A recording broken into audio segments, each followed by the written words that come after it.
माझ्याकडे या संदर्भातली खरं म्हणजे कुठली माहिती नाही. सकाळी म्हणजे काल मी पंढरपूरला 6,000 आमच्याकडचे वारकरी बस घेऊन मी माझ्या मतदारसंघातले पंढरपूरला आलेलो.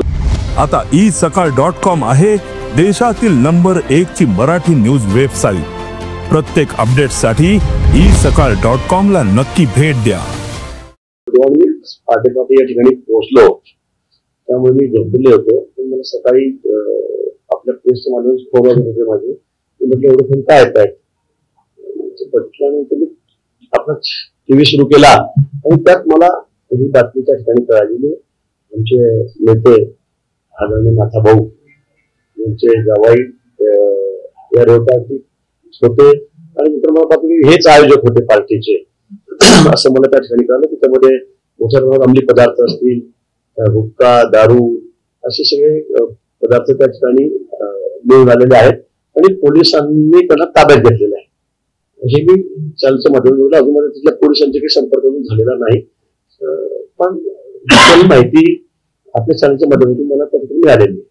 राज्यामध्ये रेवच्या संदर्भात किंवा अंमली पदार्थांच्या संदर्भात सरकार निवडणूक करत असताना एवढ्या कारवाया होत असताना नेत्यांची जर जबाबदारी अशी सापडला लागेल तर कसं बघायचं. खरं म्हणजे कालच नाथाभाऊंनी प्रेसमध्ये सांगितलं की मग 40गावला एवढे अंमली पदार्थ का मिळतात, तिकडनं कसे काय पकडले जातात असा त्यांनी संशय व्यक्त केलेला होता. ते नेहमी अंमली पदार्थ बोलत असतात, पण आता त्यांची गावाईच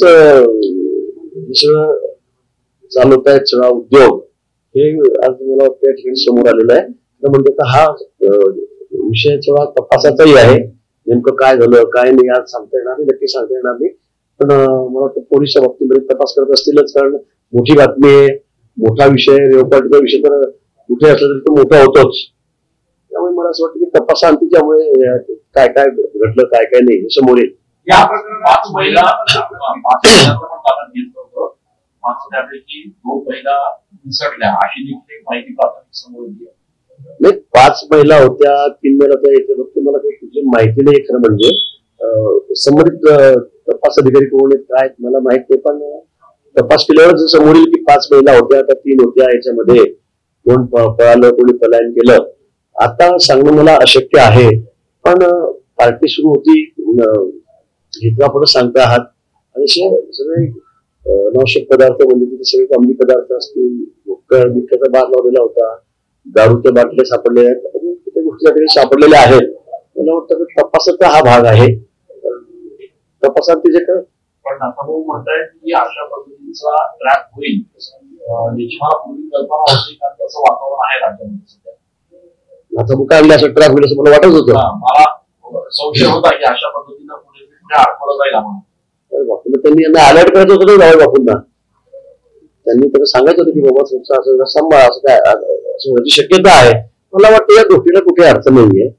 जे झालंय ते आपण मान्य केलं पाहिजे आणि ठीक आहे तपासाचा भाग आहे हा. कोणी चूक केली असेल तर तिला पडेल. मला असं वाटतं की नेहमी असंच बोलणं की काही झालं की यांनी केलं, काही झालं की त्यांनी केलं, काही झालं की हे षडयंत्र आहे. मला वाटतं प्रत्येक वेळेला असं षडयंत्र आपल्याशी कसं काय होतंय असं नाहीये. आणि म्हणून मला वाटतं की काय काय असेल ते समोर येईल. त्याच्यामध्ये काय काय त्या ठिकाणी काय काय जप्त केलंय काय नाही, मग कोणी आयोजन केलंय काय. आजकाल तर यंत्रणा सगळी इतकी सतर्क असते, म्हणजे इतकं अपडेट झालं की फोन नुसता घेतला तर त्याचं आपल्याला कळतं की कोण कोणाशी बोलत. 7-8 लोक फोन तपासले, कोणी कोणाला निरोप दिला, कोणी कोणाला बोलवलं सगळं त्यात कळेल ना. आपण असं आधीच कोणावर तरी ऍक्शन घ्यायचा, जसं की गावांना कडेवर घेतलं आणि त्यांना कुठे ठेवलं दिले, असं कसं काय कोणी म्हणू शकतो. त्यांच्या शब्दात उभाण रचलं जाते, उभांड रचलं जातंय त्यांच्या शब्दात. तुम्हीच बघा काय कुभांड आहे काय तर मला तरी माहिती, कारण मी बोलत त्यांना असं वाटेल की बाबा मुद्दाम चाललंय की काय. पण आता जावायला कसं तिथे लहान मुलं नाही की त्याला उशीर घेऊन गेलं रात्री 3 वाजता 4 वाजता. मी बघतेच 3 वाजता वेळ झाली, 5 वाजता वेगळी वेळ आहे, असं कसं होईल. पण तरी पण मला ते संदर्भामध्ये मला ते म्हणणं नाहीये. पण या संदर्भामध्ये मला वाटतं चौकशी झाली पाहिजे आणि ते दोषी असतील त्यांच्या कारवाई झाली पाहिजे. लाडकी बहीण योजना जी आहे त्या लाडक्या बहीण योजनेमध्ये काही 16,000 पुरुषांचा देखील समावेश झाल्याची माहिती समोर येते. त्याबाबत आपल्याला काही माहिती आहे? नाही, मला या संदर्भामध्ये कुठलीही माहिती नाही. पुरुषांचा समावेश लाडक्या बहिणीमध्ये 14,000 पुरुषांनी 10 महिन्यापासून लाभ घेतलाय. 31 कोटी निश्चित असं जर असेल तर त्यांच्याकडून ती वसुली केली गेली पाहिजे, त्यांच्यावर कारवाई झाली पाहिजे. असं पुरुष कसं काय चुकून नाव आलंय का प्रिंटिंग मिस्टेक झाली का काय झालं म्हणून कळत नाहीये. तर पुरुष कसे काय लाडक्या बहिणीचा लाभ घेऊ शकतील हा खरं मोठा संशोधनाचा विषय आहे. त्या संदर्भामध्ये जर असं असेल तर तपासलं जाईल. लाडकी बहिणीमुळे योजनेमुळे कर्जमाफी अडचणी येत असल्याचं अशा म्हणतात. नाही ठीक आहे, लाडक्या बहिणीमुळे थोडा तिजोरीवर भार पडलेला आहे ही वस्तुस्थिती आहे. वस्तुस्थिती आहे म्हणजे एकदम इतका निधी तिकडे वळवावा लागतोय. ठीक आहे, ते होणे गरजेचं होतं, आवश्यक होतं. आमच्या अनेक लाडक्या बहिणी त्या बाबतीत खुश आहेत, त्यांनाही कुठेतरी आधार मिळालेला आहे, मदत मिळालेली आहे. त्यामुळे थोडा भार तिजोरीवर पडलेला आहे, हे खरं आहे. त्यामुळे नरेंद्र मोदी हे विष्णूचे 11वे अवतार आहेत असं भाजपचे बऱ्या नेत्यांनी असं वक्तव्य केलं. विष्णूचे अवतार आहे. मी काही असं ऐकलं नाही, कोण म्हणालं काय म्हणालं म्हणजे ते ऐकण्यामध्ये नाही. नुसतं बडे नेते म्हणाले म्हणजे असं आदांतरित होईल ते मला. ठीक आहे. मनीषा कोकाटे यांच्याबद्दलचं गेल्या अनेक दिवसांपासून वेगवेगळी चर्चा आहे.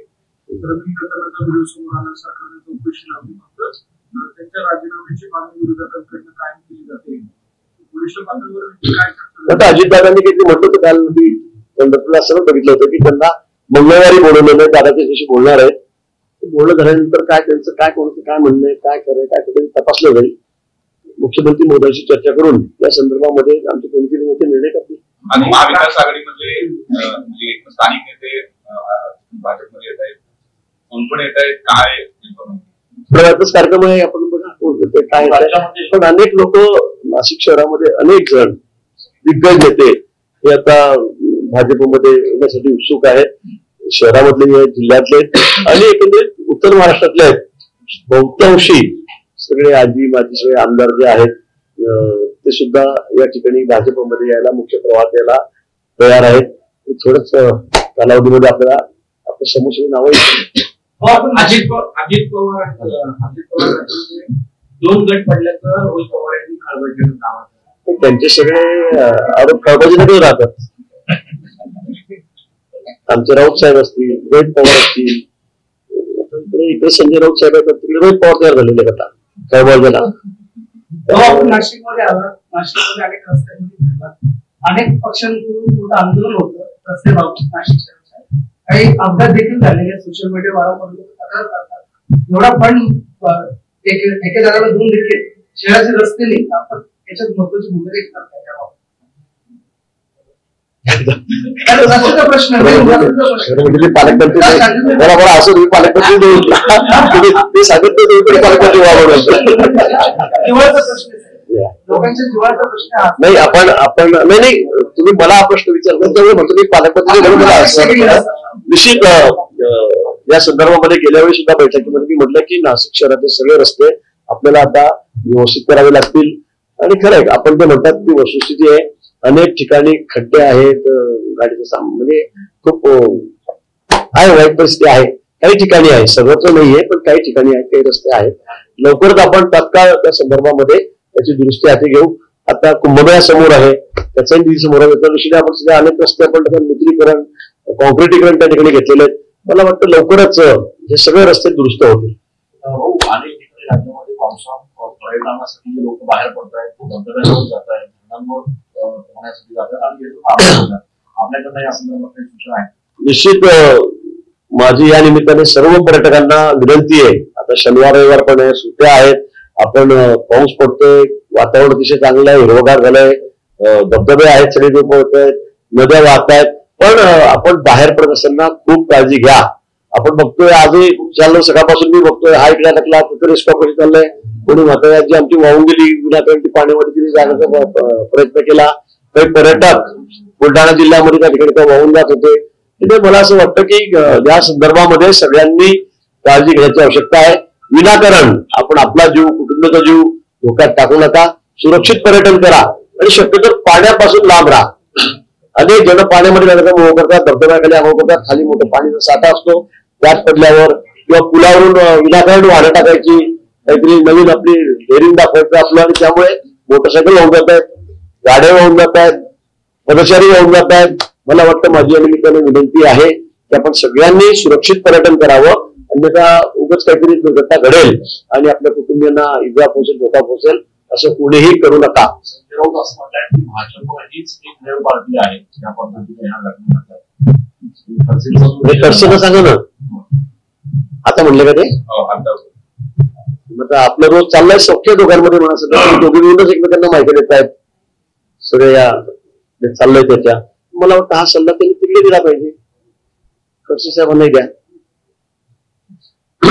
संजय राऊत असं म्हणताय की सत्ता हातात असल्याने गिरीश महाजन मोकाट फिरत आहे. एक दिवस असेल की ते देवेंद्र फडणवीसांना देखील बुडवतील. आपण कुठे मारामारी करतो रोज उठून? मी कोणाला कधी मारलं? मी काय गुंड वाटतं त्यांना तर काय वाटतं मी कोणाला मारलं, कोणाला करू बाबा, माझं तो काम नाही. माझं ते एखादी केस आहे का माझ्यावर कोणाला मारलं का बडवलं म्हणून? आक्षेपार्ह देखील शब्द त्यांनी वापरलाय. हा, सांड म्हणून असं. अच्छा अच्छा, चांगलं आहे. तर ते काय राऊत साहेबांची जे कोणी करू शकतं का? करू शकत नाही. त्यांना अगदी केंद्रीय मंत्र्यांपासून सगळ्या आमच्या नेत्यांपासून उच्च न्यायालय आहे, सर्वोच्च न्यायालय आहे, इलेक्शन कमिशन आहे, त्यांना काही बोलण्याचा अधिकार आहे. म्हणजे त्या बाबतीत त्यांना सोडलेलं असं मी म्हटलं तर ते वागू होणार नाही. बरोबर आहे की नाही? मी असं काही सांगून शब्द वापरणार नाही, पण मला वाटतं त्या बाबतीत ते तसेच बोलतात मोकट सारखे, त्यांच्यावर कोणाचं बंधन आहे. आणि म्हणून मला असं वाटतं की ते म्हणतात मध्ये मी काय विरोध मारामारी करतोय, कधी ऐकलं का आपण? हा विषय आला कुठून आज म्हणाले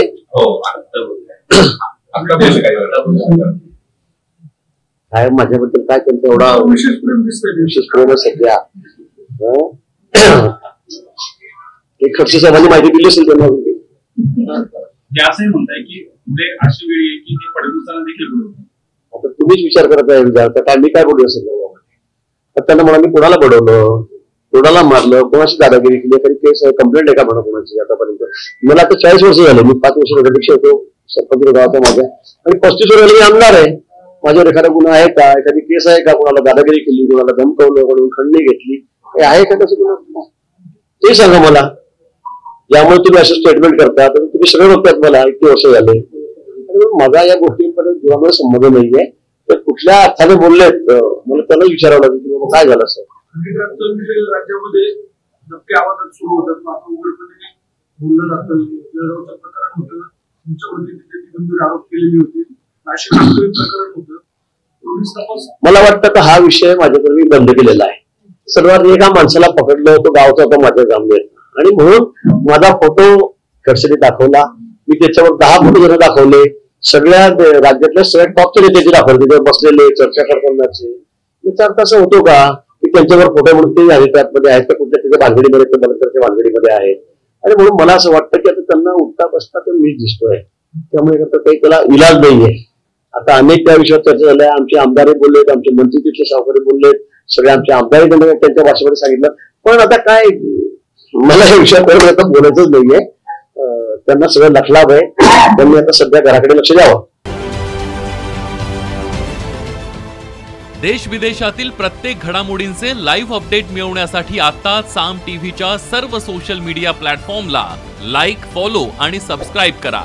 तसंच सर्व नोटिफिकेशनसाठी बेल आयकॉन प्रेस करायला विसरू नका.